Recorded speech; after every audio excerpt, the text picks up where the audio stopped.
give the floor to the permanent observer of the Observer State of Palestine.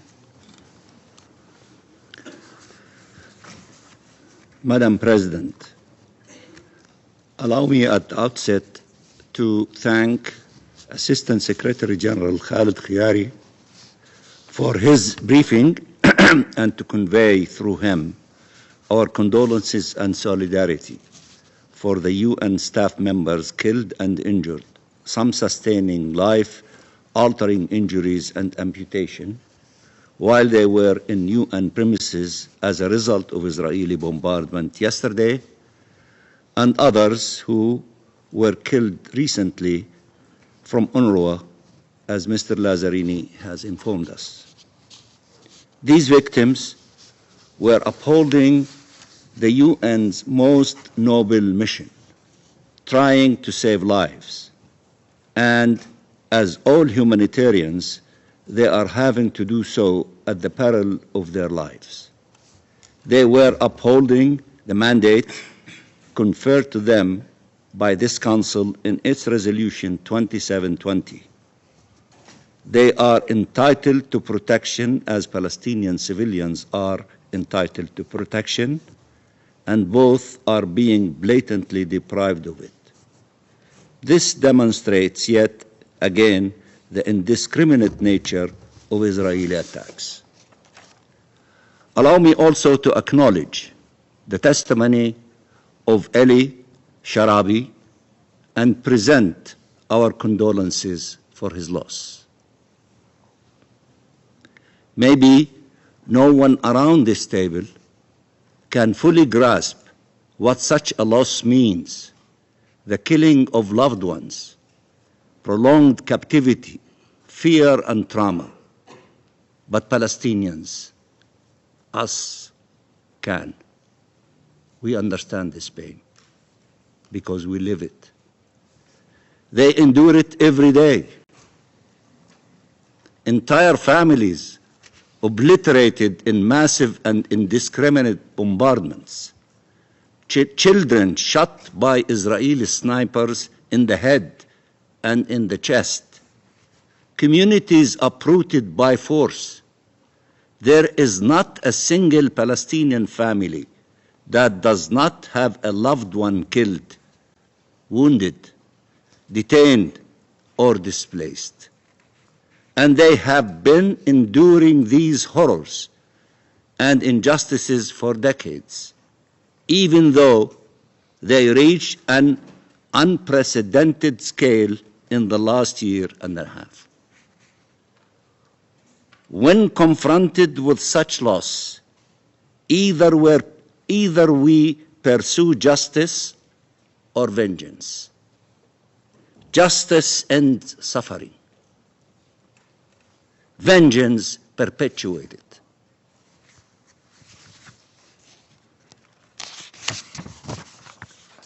Madam President, we will not accept incitement against Palestinian civilians. We will not accept excuses for their killing and maiming and torture. We will not accept justification for collective punishment. We saw Israelis calling for and cheering on genocide. We saw Israelis signing bombs to be dropped on the heads of Palestinian families. We saw Israelis block humanitarian aid to a starving population. We saw Israelis attack innocent Palestinians. But we do not attribute these acts generically to Israeli civilians, nor do we use these actions as justification for indiscriminate killing and maiming and for dehumanizing and punishing millions of people. We have a right to life too, a right to liberty and dignity, a right to live in peace in our ancestral land. Till when will our people have to suffer from the inability to see Palestinians as equals, to acknowledge their suffering and their loss, to remember that around 1 million Palestinians have experienced captivity, that many died while in Israeli jails, killed or left to die. Not a single Palestinian family did not have a Palestinian that visited Israeli jails. Not a single Palestinian family. Israel arrests our children, our doctors, our teachers, our workers, family members, bystanders, parliamentarians, academics, human rights defenders.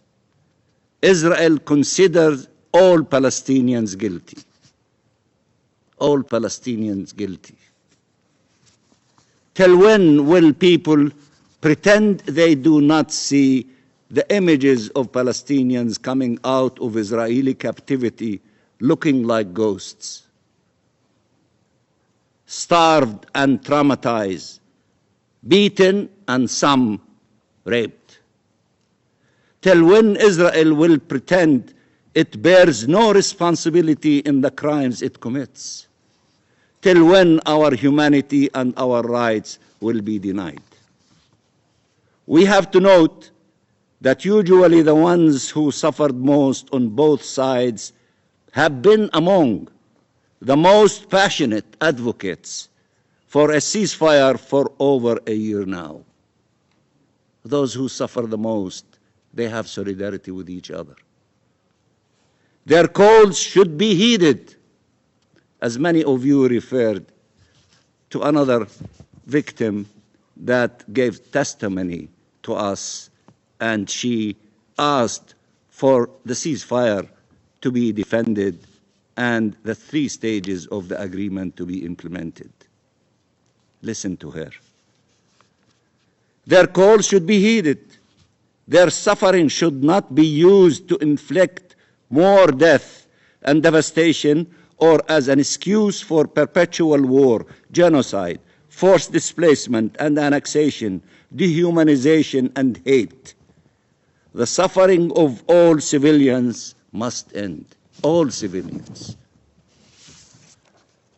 We have a duty to end the occupation and conflict and to ensure life prevails, to ensure liberty prevails, to ensure shared peace and security prevail, if we truly care about the victims and about our peoples. Madam President, in 42 days, many more hostages were released than in 15 months of indiscriminate bombardments. If Netanyahu truly cared about the hostages, he would not have shattered the ceasefire that was allowing for their release. If anyone needed more evidence that Netanyahu could care less about the fate of the hostages, his decision to resume attacks against Gaza is the ultimate proof. All Israel had to do was move forward in implementing the ceasefire. Everyone knows this truth, starting with the families of the hostages themselves, who are still demonstrating to stop the bloodshed and restore the ceasefire.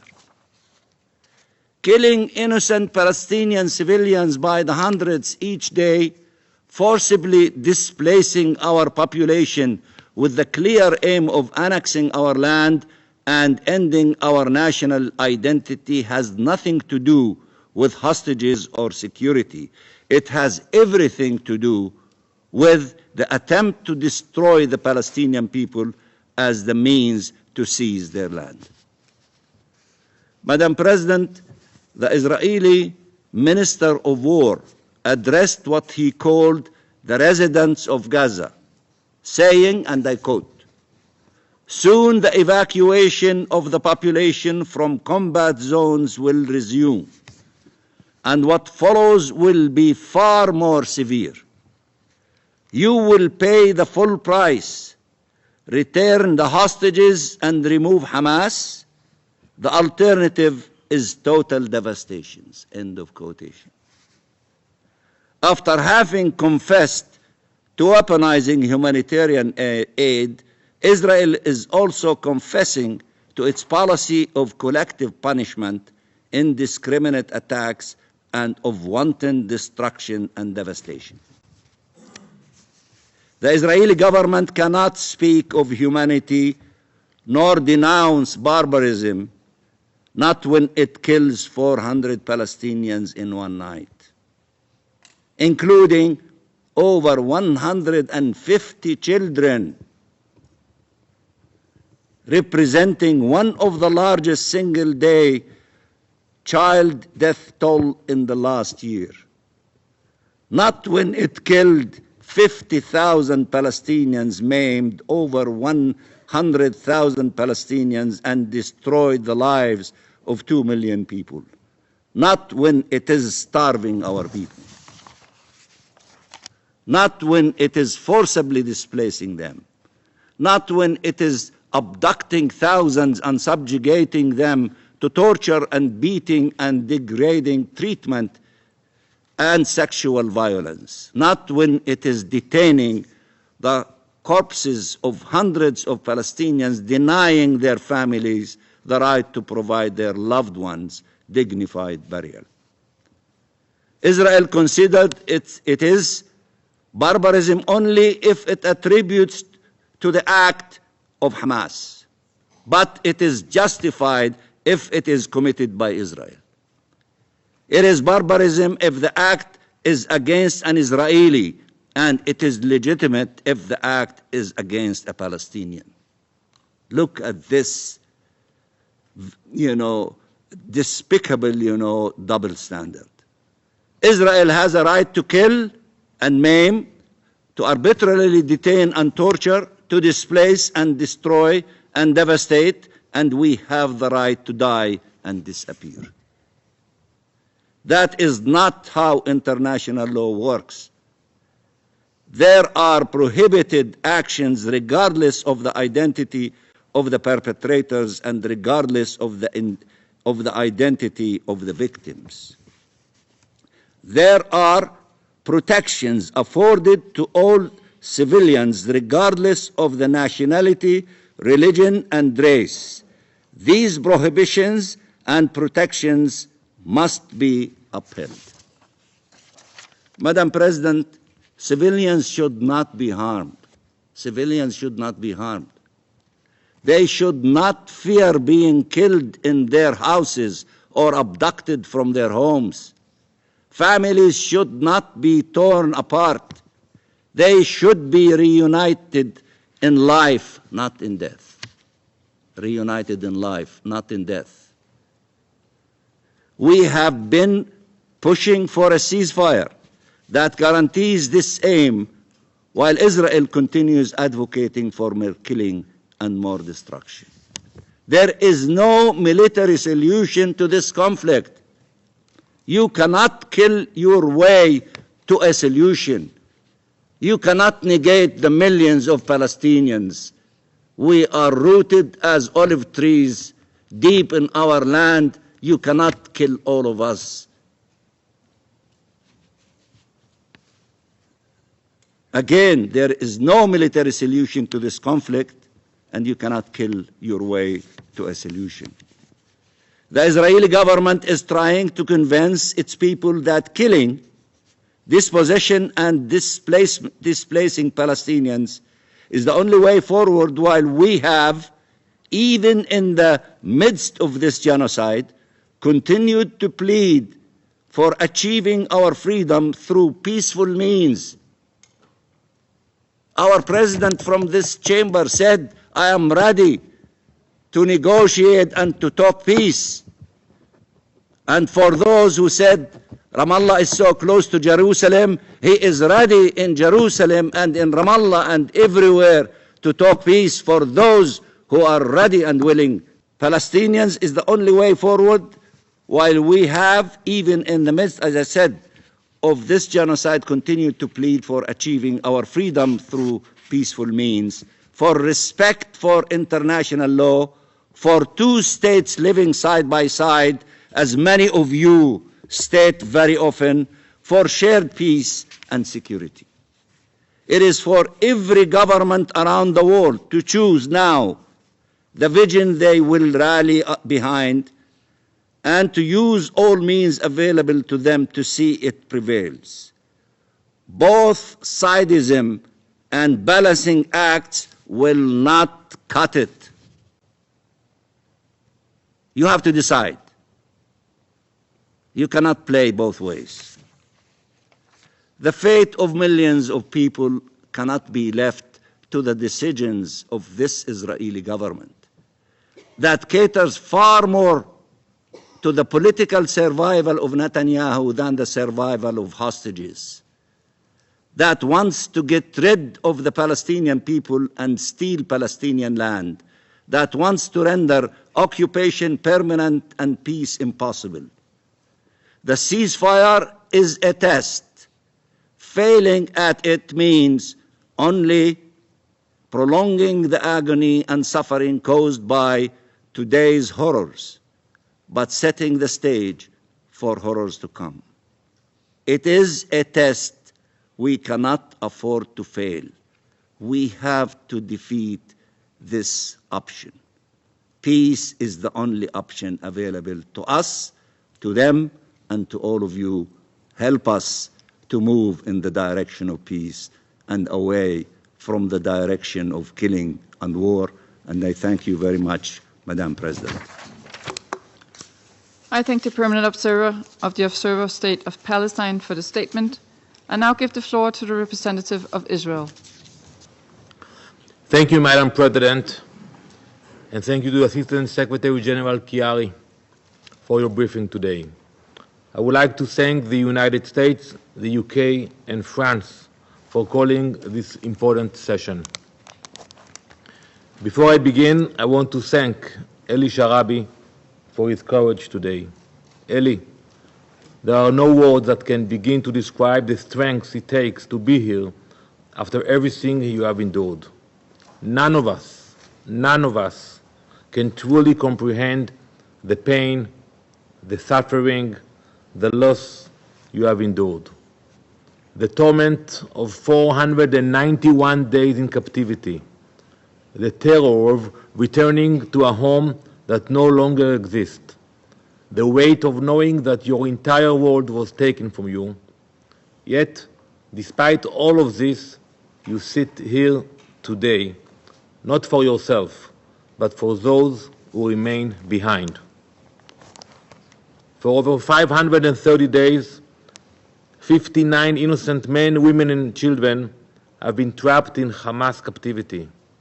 Many of them are barely holding on to life. Unfortunately, some of them have been murdered, and Hamas has not let the world see a single one of them. These are innocent people being tortured for the crime of being Israelis or being in Israel.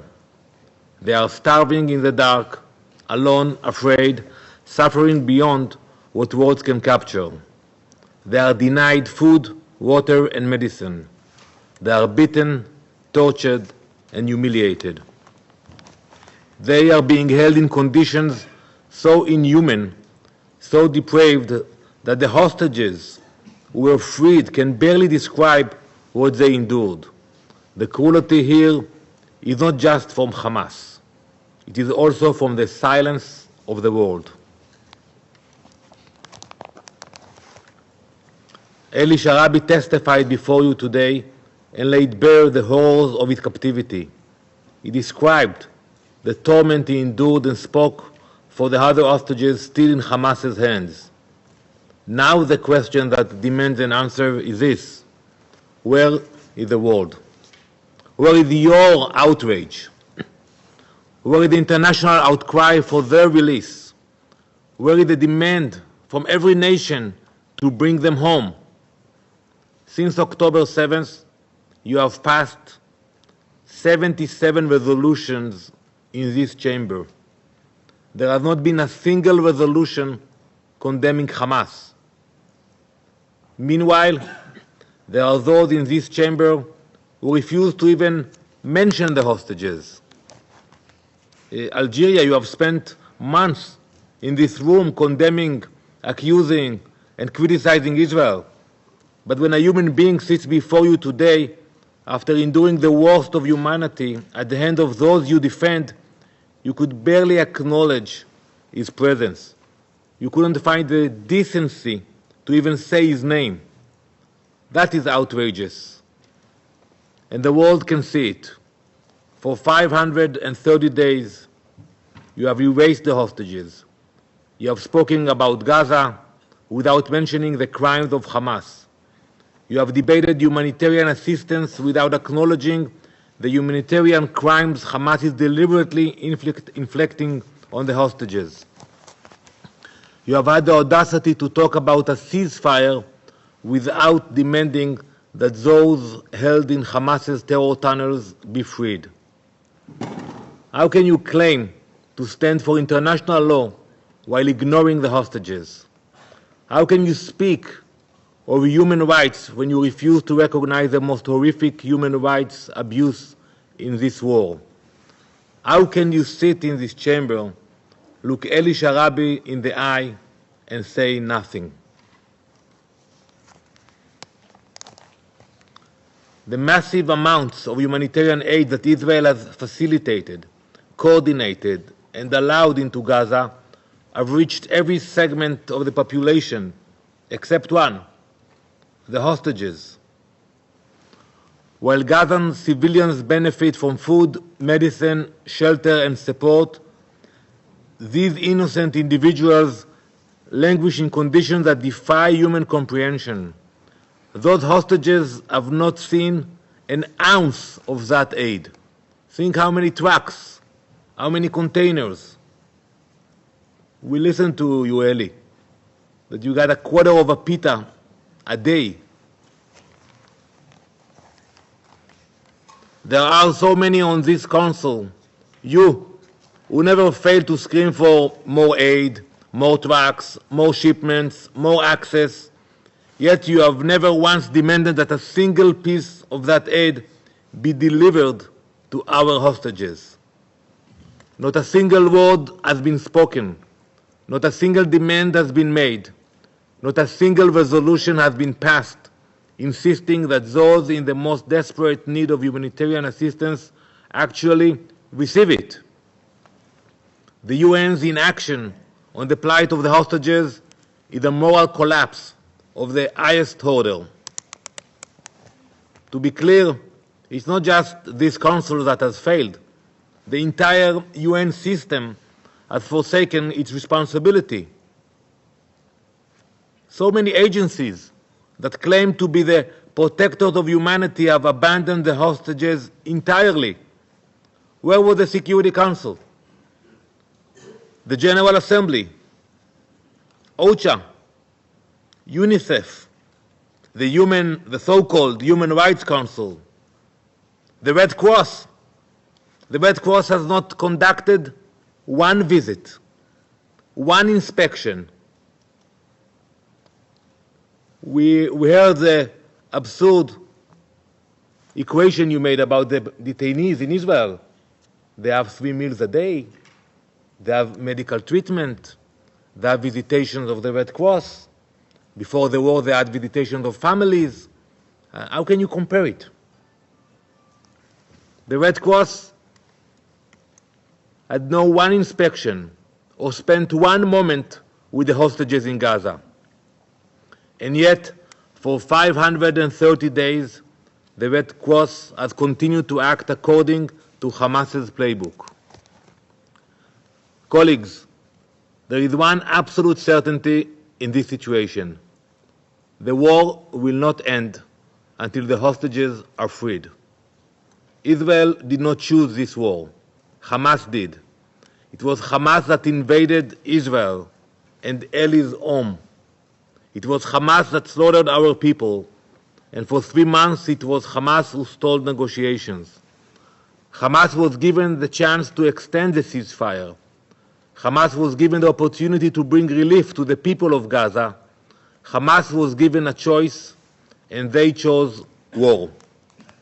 Therefore, Israel has resumed its military operations against Hamas with increasing force. The IDF is striking Hamas terror targets throughout the Gaza Strip, terrorist infrastructure, weapons stockpiles, and command centers are being dismantled. This will continue. This will continue until every last hostage is home. This war does not end with hostages left underground. This war does not end until Hamas is defeated. The choice is simple. If you want a ceasefire, then pressure Hamas to release the hostages immediately. Madam President, Eli Sharabi should not have to be here today. He should have never been taken. He should have never been starved, chained, and brutalized. He should have never lost his wife, his daughters, his brother. And yet, here he is, a survivor of the worst of humanity, asking the world to save those still trapped in that nightmare. I ask you to take a moment and reflect as we speak here today. There are 59 Eli Sharabis underground, desperate for freedom. Imagine their faces. Imagine their screams and their cries. Imagine what they would say to you today. Will you listen or will you look away? Because this moment will not be forgotten. There is no neutrality here. There is no middle ground. There is only right or wrong. We will never stop fighting for the hostages. We will never abandon them. We will never sit idly by as terrorists hold our people as trophies. We will bring them home, all of them. I thank you, Madam President. Madam President, members of the Security Council, thank you for the opportunity to brief the Council regarding the humanitarian situation faced by the remaining hostages in Gaza. I would like at the outset to recognize Mr. Eli Sharabi and his unimaginable experience of pain and his remarkable resilience in the face of such immense loss.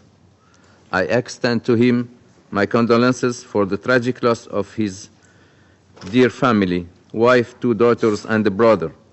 I pay him, all hostages, living and deceased, and their families and loved ones, my deepest respect and support.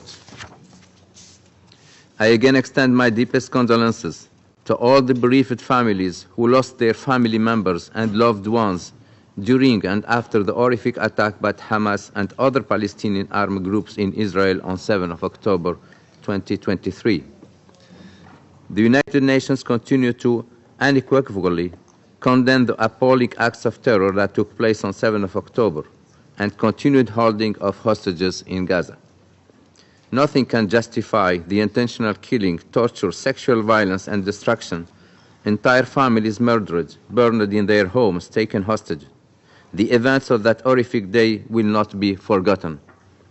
The participation in Security Council meeting of surviving hostages and their heart-wrenching testimonies and many months of agony serve as a stark reminder, but also as a crucial symbol of endurance and hope for those still waiting to see their loved ones back home. Since the attacks, the Secretary General and other senior UN officials have regularly met with the families of hostages and have been deeply moved by their stories and by the torment and anguish they have endured. Madam President, the ceasefire and hostages release deal that took effect on 19 January offered a glimmer of hope and respite by reuniting 25 Israeli hostages with their loved ones and returning the remains of 8 deceased hostages who were killed on 7 October or while in captivity to their families. Their release and return were sadly also a moment of great anxiety, as most of the living hostages were paraded in front of crowds, and the coffins of the deceased, including those of 2 young children who were killed in captivity, were displayed publicly by Hamas and other Palestinian armed groups during appalling ceremonies that violated international law. The United Nations has repeatedly condemned the parading of coffins containing the bodies of dead Israeli hostages and public displays accompanying the release of living and deceased hostages, including statements made under duress. As of today, at least 59 hostages, alive and deceased, including Eli's brother body, Yossi Sharabi, are still being held captive by Hamas and other Palestinian armed groups. The testimonies of those released provide terrifying accounts of their captivity, including physical and psychological torture, sexual violence, and deprivation, indicating that those left behind continue to suffer in horrific conditions, exposed to trauma and suffering since their abduction. The hostages must be released immediately and unconditionally. Until their release, they must be allowed to receive visits and support from the International Committee of the Red Cross, and they must be treated with dignity and respect in line with humanitarian principles. Madam President, the resumption of hostilities on 18th of March adds further despair and uncertainty for those remaining hostages, their families, and their loved ones. This resumption of hostilities amid significant Israeli airstrikes in Gaza has also been devastating for the civilian population in the Strip. Hundreds of Palestinians have been killed, including women and children. Since the resumption of hostilities, one United Nations Office for Project Services, UNOPS staff member, has also been killed and several have been injured. Commissioner General of the United Nations Relief and Works Agency Lazzarini also informed that in the past few days, another 5 UNRWA staff have been confirmed killed. I reiterate that civilians must be protected, including personnel. The rights and dignity of all those affected by the conflict, whether in Israel, the occupied Palestinian territory, or elsewhere, must be respected and protected. We call on all parties to uphold their obligations under international humanitarian law and international human rights law. The return to hostilities threatens all civilians in Gaza. I echo the Secretary General's call for the resumption of serious negotiations, for the ceasefire to be respected, for unimpeded humanitarian assistance to be re-established, and for the remaining hostages to be released immediately and unconditionally. With every passing day, we move further away from the objective of returning the remaining hostages safely to their homes. This was also very clear from the rescued hostages, Ms. Noah Argamini's remarks to the Council last month, where she told us that every moment under captivity was lived in danger. The resumed hostilities in Gaza, compounded with the lack of access and rapidly deteriorating humanitarian situation, are exposing the remaining hostages to constant danger and life-threatening conditions.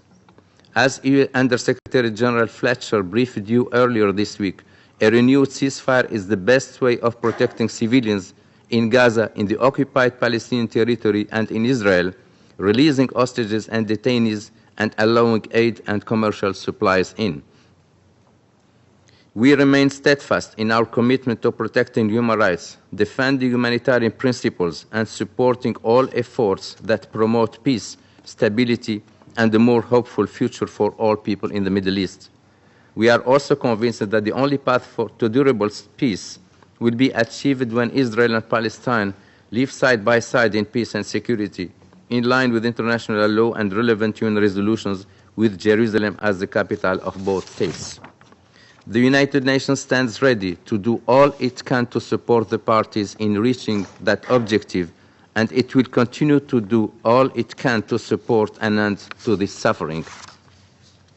Once again, I reiterate the Secretary General's deep concern for this conflict's unbearable impact on the victims and his urgent call for the immediate and unconditional release of the hostages. Thank you, Madam President. Thank you, Madam President. And I want to thank also Assistant Secretary General Chiari for his briefing. The United States commends Eli Sharabi for his courage and for joining us today to provide searing firsthand testimony to the depravity of Hamas. Thank you, Eli. Eli, I offer you our sincere condolences on the unspeakable loss you have suffered of your wife, Lian, and daughters, Noya and Yahel, as well as your brother, Yossi. May their memories be a blessing. The United States condemns Hamas in the strongest terms for these heinous murders. Your presence here in the face of the tragedy you have experienced is moving. Your brave testimony here is one of too many stories. On October 7th, 2023, Hamas brutally massacred almost 1,200 people and took over 250 hostages. The terrorist organization indiscriminately murdered infants and grandparents, partygoers, and Holocaust survivors. President Trump has been clear. Hamas must release all hostages immediately, or there will be hell to pay. 5 Americans still need to come home.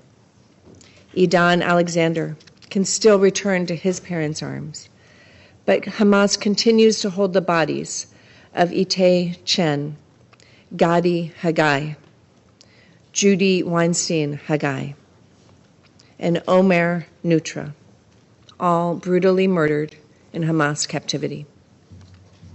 Another 54 are held in Hamas tunnels and must be released immediately.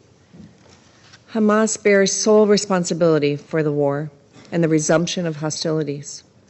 Fighting could end tomorrow if Hamas released hostages and laid down its arms. As Secretary Marco Rubio put it, this is an outrage. The pillars of America's approach remain resolute. Stand with Israel, stand for peace. Madam President, Hamas has refused all attempts to extend the ceasefire in recent weeks, including a bridge proposal that would have provided calm beyond Ramadan and Passover and allowed time to negotiate a framework for a permanent ceasefire.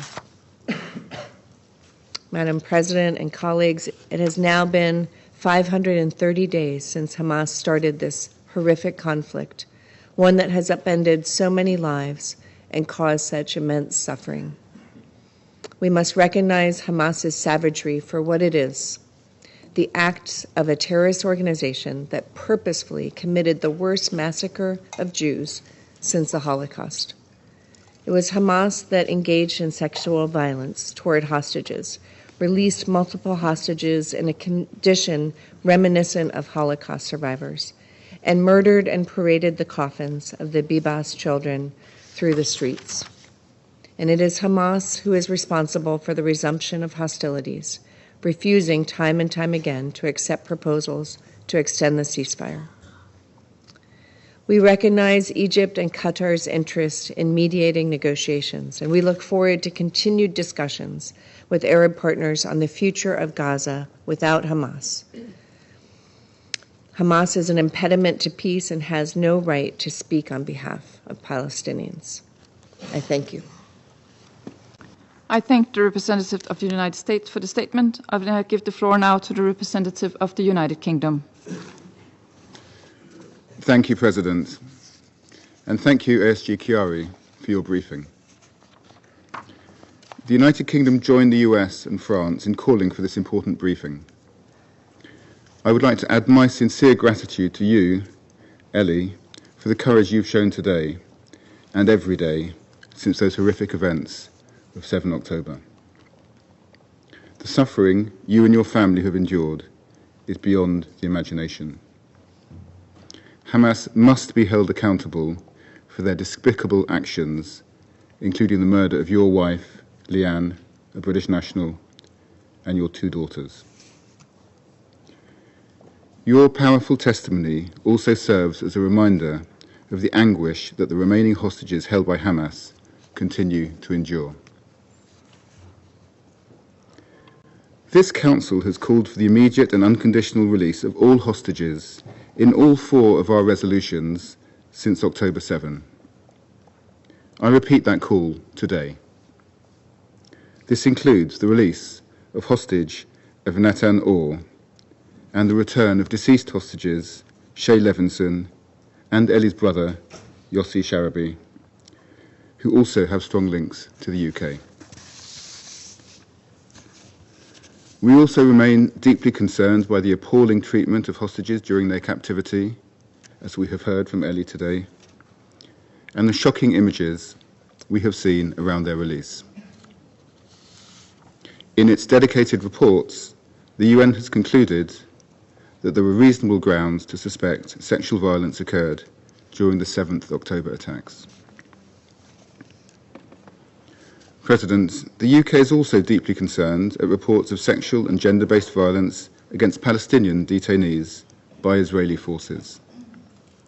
These allegations must be fully investigated.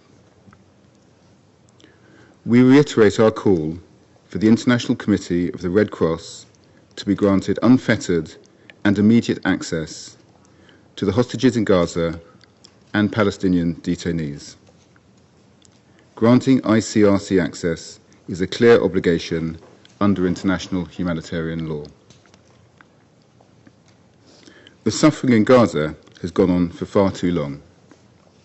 Just yesterday, we heard the tragic news that a UN compound in Deir al-Balah was hit, killing and injuring humanitarian workers, including a British national.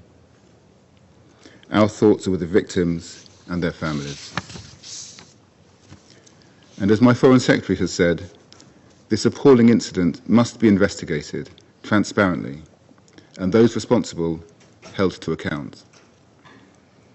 The protection of the UN and humanitarian workers is non-negotiable. And Israel must facilitate a rapid and unhindered resurgence in the flow of aid. We condemn the unacceptable statements from Defence Minister Katz warning of the total destruction of Gaza. President, both Israel and Hamas agreed to a ceasefire deal in January, which provided for the release of all hostages through the 3 phases of the deal. With the Israeli airstrikes this week, which have killed so many Palestinian civilians, that deal has fallen apart. And with it, the best chance we had seen to return the hostages to their families and end the suffering. We call on the parties to urgently return to this deal, for the sake of the hostages and their families who continue to wait in agony for news of their loved ones, and for the sake of the Palestinians in Gaza, who have already suffered terribly. Diplomacy must be the way forward, not bloodshed. I thank you. I thank the representative of the United Kingdom for the statement. I now give the floor to the representative of France. Merci, Madame. Thank you, Madam President. I wish to thank the Assistant Secretary General for his briefing, and I thank Mr. Eli Sharabi for his testimony, his moving testimony indeed. In Geneva, in my previous post, I had the sad privilege of often meeting the families and loved ones of hostages, and I did so to convey France's solidarity to them, as well as France's resolve to assist in the release of all hostages.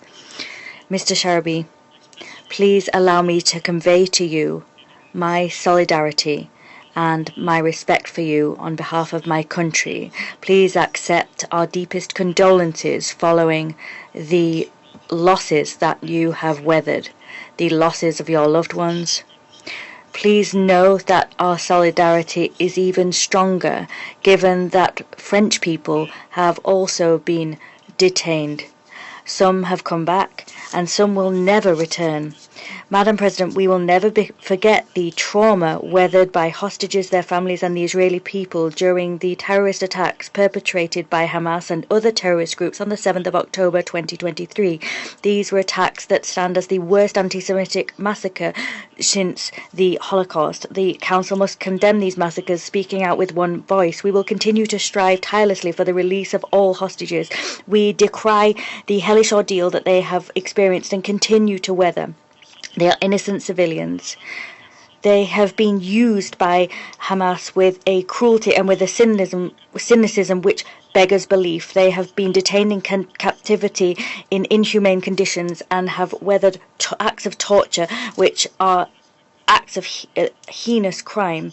All humanitarian law must be respected. The dignity of the human person must be respected, as must the right of hostages to receive visits by the ICRC. All hostages must be released. That is an absolute priority. They must be released in dignity and unconditionally. Hamas must put an end to the degrading and humiliating treatment inflicted upon hostages. The fact these releases are made into a spectacle, in addition to the trauma they've already undergone, recalls the darkest hours of our history. France recalls its solidarity, its unwavering solidarity with the hostages, the families and their loved ones. Madam President, we recognise Israel's right to protect its residents, the duty of Israel to guarantee the protection of its country and its people. We recognise Israel's right to defend itself. We condemn once again the recent rocket fire of Hamas against Israel, and we condemn unequivocally Hamas's use of torture and violence. Blind violence indeed. However, will inflicting new suffering on the Palestinian people make Israel safer? The resumption of Israel's bombing to ensure the release of hostages is not the solution. On the contrary, and France condemns those actions. The humanitarian blockade once again imposed by the Israeli authorities in Gaza must cease.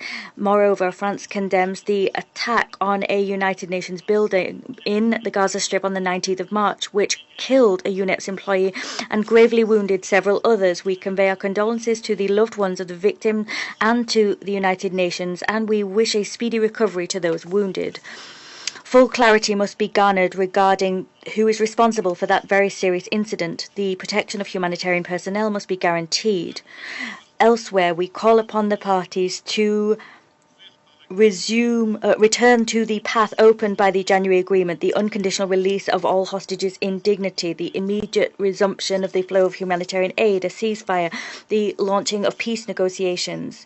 We extend our full support to the US efforts, the efforts of Egypt and Qatar, to ensure that all return to the path by the ceasefire. Only a comprehensive political solution to the Israeli-Palestinian conflict will allow both peoples to live side by side in peace and security. It's in that spirit that with Saudi Arabia we are preparing for an international conference in June for the implementation of the two-state solution. It will be held here in New York. I thank you. I thank the representative of France for the statement, and I give the floor to the representative of Somalia.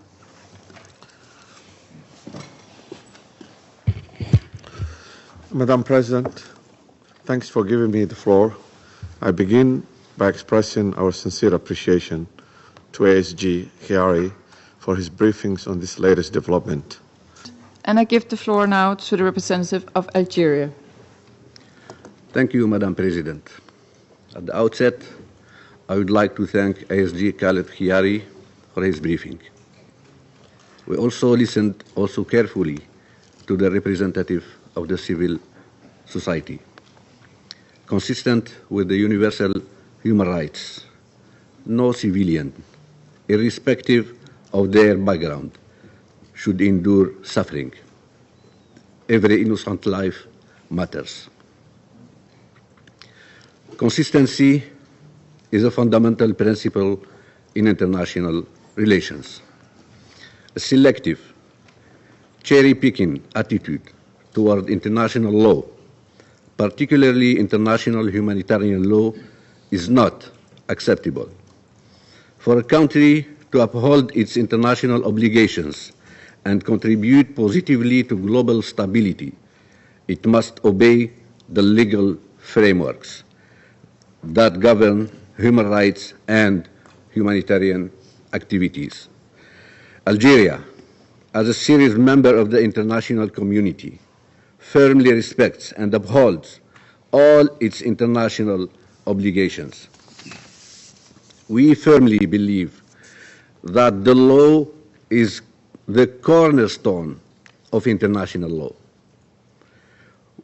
Without adherence to international law, we risk descending into a jungle where might make right and injustice prevails.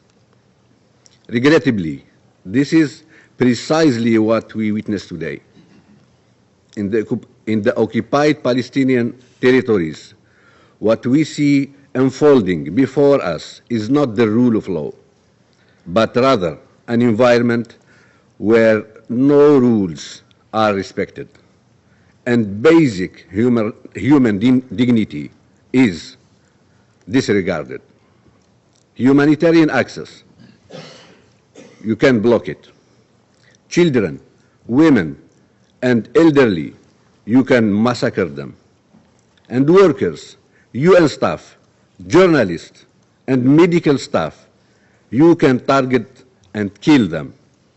These are the new rules that have been established in Gaza. Madam President, since October the 7th, members of this Council have constantly adopted resolutions calling for the release of all hostages. We have easily reached agreement on this matter, but we have failed to achieve one crucial call: the immediate and permanent ceasefire. Today, this is the cause of the suffering endured by all people in Gaza.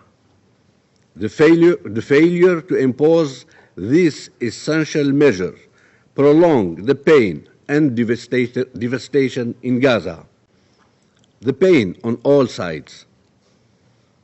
Madam President, international humanitarian and human rights law guarantees the rights of individuals in captivity, ensuring their dignity and human treatment.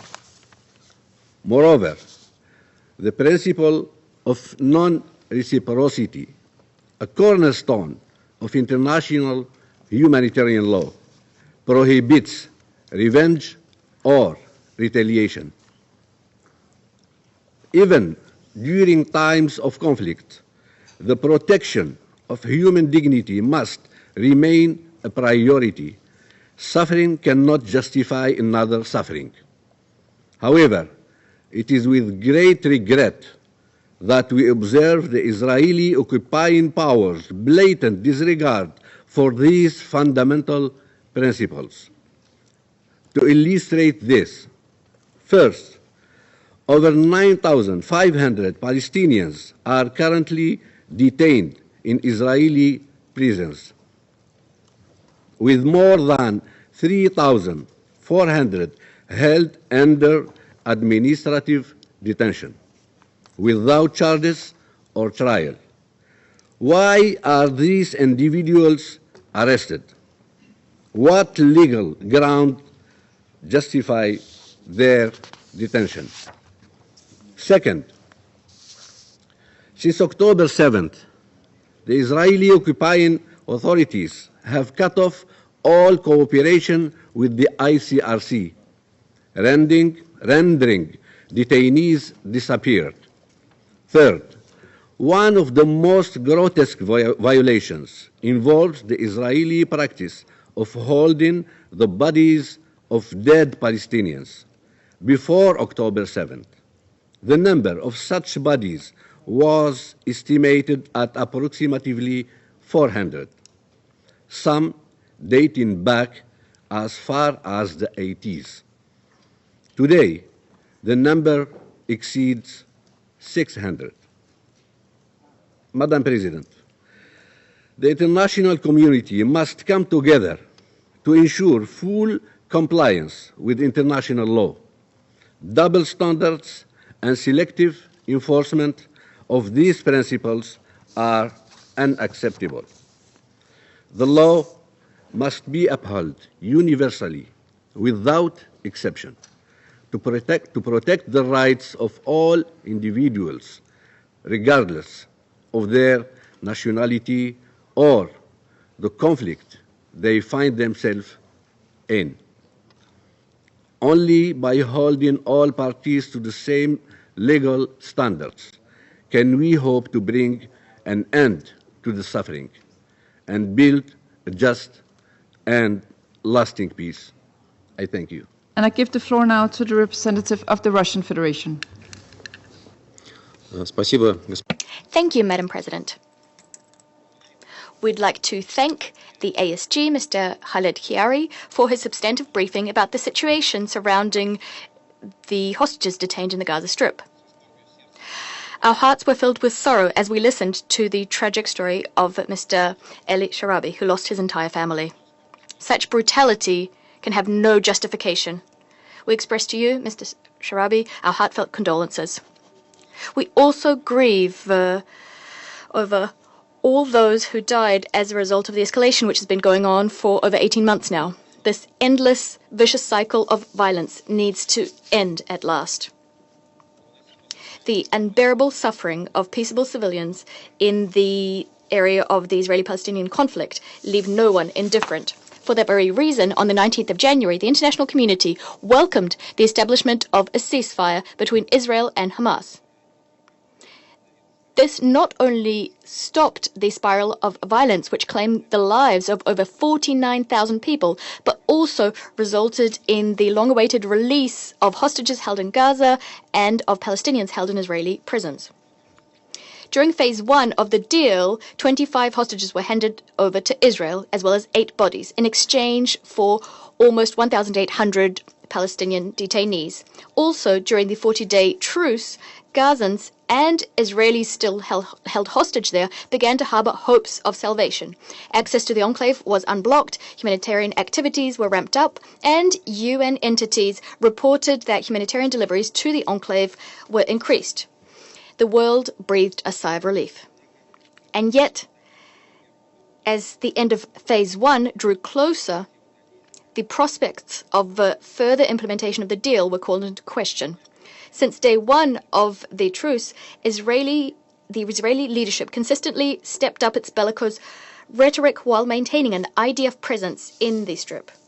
The switch to phase 2 of the deal, entailing a permanent ceasefire and the release of all remaining hostages in Gaza, is not even something the Israeli leadership entertained. Instead, the Israeli authorities, despite the deal reached thanks to the mediators, have stubbornly been promoting the idea of a purely technical extension of the ceasefire so as to secure the return of all hostages.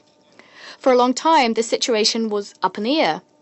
Yet the window of opportunity to restart a comprehensive peaceful settlement process was slammed shut on the 18th of March, when the IDF resumed airstrikes on the Strip.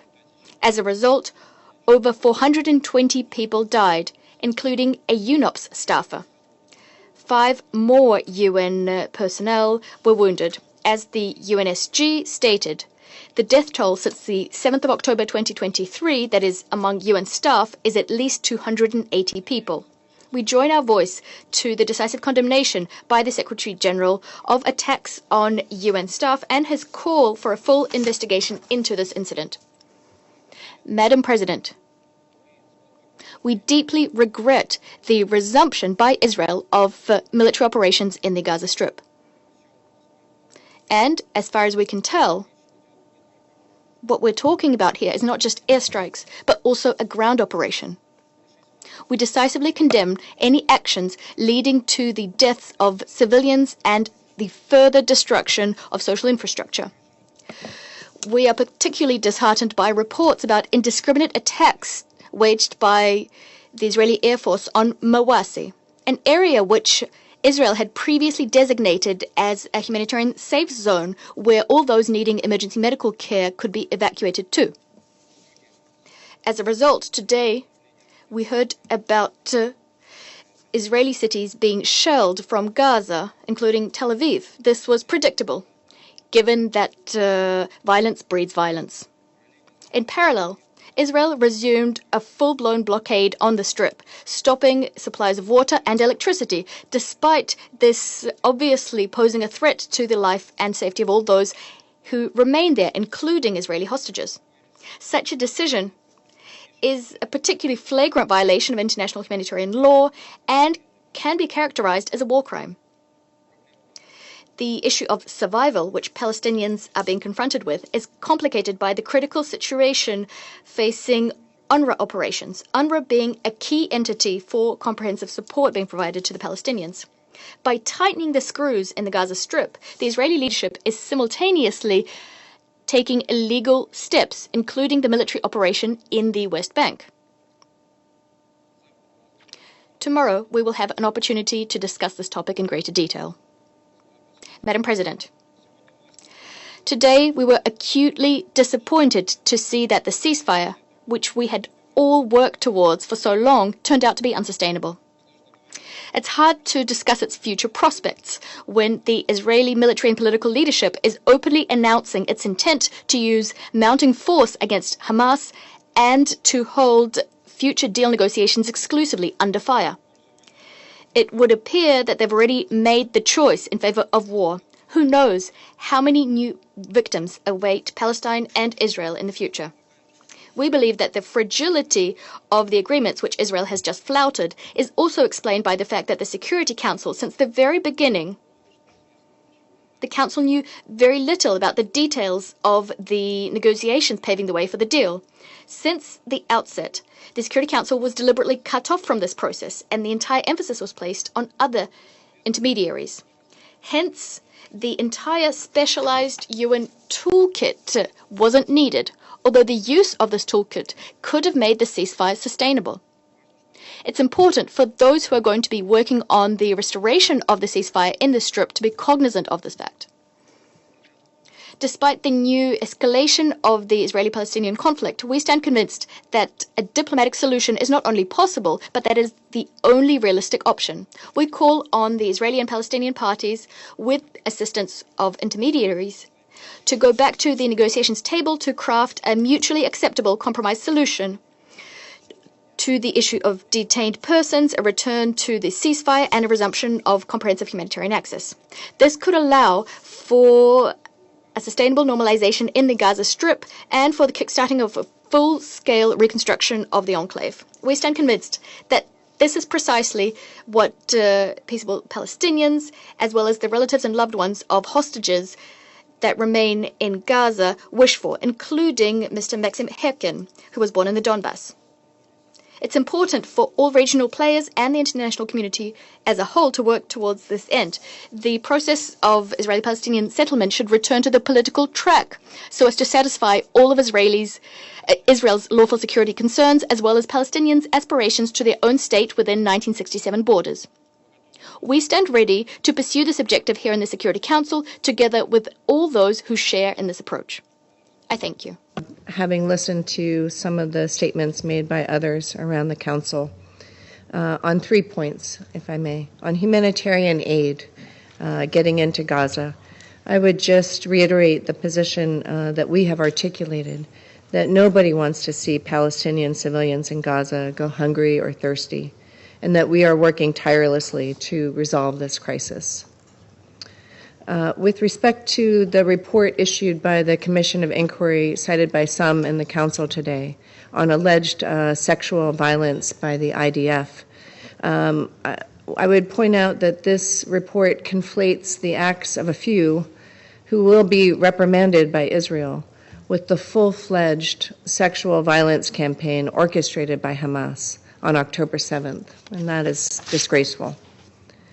With respect to the allegation that Israel is engaging in indiscriminate strikes, the United States would remind Council members that Israel is targeting Hamas leaders and operatives who continue to use civilian infrastructure and hide among the civilian population. And the Council must condemn this practice. I thank you.